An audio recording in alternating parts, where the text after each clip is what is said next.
Hey guys, Gavin Heggs here, Australian motocross coach from Twisted Moto. So today we're going to go through some race starts. It's a little bit more advanced of a takeoff and definitely something you should recommend putting into your training if you are looking to get into racing. It's going to go through a couple of different variations, so a couple of different types of soil would depend on where your body is positioned on the bike. We're going to do it here today in a little bit more of a sandy condition, but I will explain the differences in the techniques. So as we're going through some of these, pay attention to the differences. There is some things that are going to be the same, however, just depending on what type of surface, and I'd recommend trying to do some trial and error depending on the amount of traction that you're going to get on these different surfaces, so you can figure out what's going to work best for you. So moving into some technique, I always recommend putting the feet in front of the foot pegs. Ideally, we should be having our feet locked in position nice and tight in front of the pegs. So in front could be just here in this space where it's between the shifter and the brake pedal, as well as locked into position in front of the foot peg. So from here, you should be locking in and squeezing through your legs and making sure that the bike is nice and tight. You want to be keeping that thing nice and straight as you're getting your takeoff. I do recommend making sure that you sit in the correct position, and this is one of the things that is going to be a little bit different depending on the type of surface that you're taking off on. So a lot of the seats have a little bit of a dip in them. Don't sit too far forward, you'll slide back. If you sit somewhere where that lower part of the dip is, you're not going to slide back much further from there. If you are sitting too far forward, you will slide back. So I'd recommend going, like I said, at the bottom of that dip, and then your chest positioning is going to alter depending on also the type of dirt. So far forward for lots of traction, a little bit further back for a little bit less traction. Depending on if you are on concrete, that is going to be one thing that you do need to make sure that you sit quite a far ways back on the chest. So like I said, I'll go through some of the different techniques. I'll start off with, because we are in sand, I'll start with the sand one. Normally the gate would have a little bit of a rut going up to it. Gate prep is super important. So making sure that you're getting that pole covered with a little bit of dirt, so you are creating a little bit of a ramp. It's very important to make sure that you're not hitting that pole and the front end's bouncing up on you. I would recommend a whole shot button for something like that. However, when it does come to working on your start in a sand track, it's very important to make sure that you don't get confused with the amount of traction that you're getting. With the deep sand, often riders will sit too far back, their front wheel hits that gate, lifts up in the air. Before they know it, they've lost the chance of having a good start. Sitting forward is important until you're over that gate. Then you can decide how far back that you get once you've taken off and you've found out how much traction you've got. From here, chest forward, head over the bars, elbows high. Making sure you click through your gears and make sure it's nice and smooth, the correct RPM. Standing, feet on the pegs as soon as possible. It's very important to make sure that your feet come up together at the same time onto the pegs, foot under the gear shifter, and get that shift. Once we have got the feet on, like I said, standing or sitting, depending on how much traction you want to get, you could lean back on the bike a bit more. The aim is to keep the bike going through the gears, but also to make sure that you aren't having the front wheel come up in the air. So I'll run through this one here to start with, and then we can go through some of the other ones. Okay, moving on to our start for concrete. So in a concrete start, we are needing to be able to make sure that we don't get too much wheel spin. So again, gate prep is very important. I'd highly recommend that you sweep your gate, make sure you get all the sand off the concrete. And as you start being able to get yourself into a position where you're nice and straight, you can line yourself up into the rut that's on the other side of your gate. Put some blocks down and make sure you get your feet a little bit closer to the foot pegs so you can start to lift your feet straight onto the pegs and have it just that little bit closer for you to be able to lift up and get them on.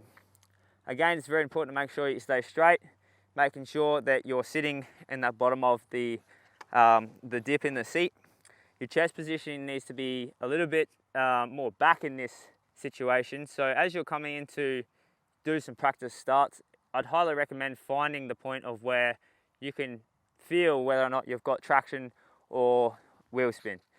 So when you feel, it's a slip of the clutch, a little bit of acceleration, just letting that clutch out a little bit and getting a little bit more of a burnout to see, not a long burnout, just a slip to try and feel whether or not if the positioning that you're in is gonna bite into the concrete and give you traction, or it's gonna do a wheelie and be too much traction.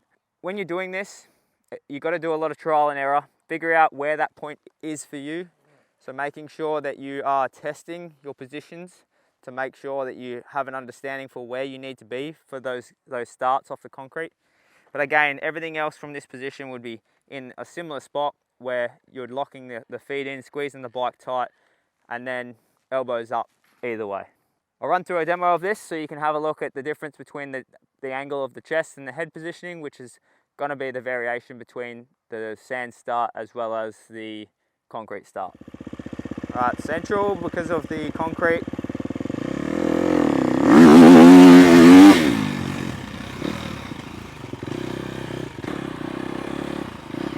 So there was a little bit more central to get off the concrete. And then gave it to it as we get off the concrete to be able to get a good drive once we're past the concrete. Now moving forward into probably one of our final techniques when it comes to starts would be a grippy surface, whether that be dirt, it could be grid mesh, it could be grass, and these types of surfaces would generally give you a very grippy positioning. So when it comes to your situation of traction, it's going to bite in, it's going to get a lot of grip, so you need to be as far forward as you can without sliding back on the seat. You need to be with your chest and your head over the handlebars, and you need to have a whole shot button put on your forks, which is a highly recommended device to being able to lower the front end down. And having, if you do have the chance to trial and error between traction control and quick shift on your bike, if you do not have that option, then having good clutch control, throttle control, and the correct gearing is going to be important for this. So when it comes to doing this, like I say, a lot of trial and error, but you've got to practice doing these different types of starts in these different types of soils. So when it comes to the grippy start, it's very important to make sure that you also keep that front end down and push through as you come over the gate. If you're coming into a start where you are not applying these things and there's one thing missing from being able to try and keep that front end down, you're more than likely going to have the front wheel come up where you would have to back off, pull in the clutch, let the front drop again before you take off. I'll run through one of these starts so you can see the difference between the three and have a try and see which one's going to be best suited for you when you jump out to your race next time at the track, and focus on making sure that you aren't looping out. So, final one. Moving into grippy surface. This is locking in hard, gripping the bike, chest forward, and make sure that everything's tight, feet up, and get that chest and head over the bars, pushing down over the gate, and then into position through the gears.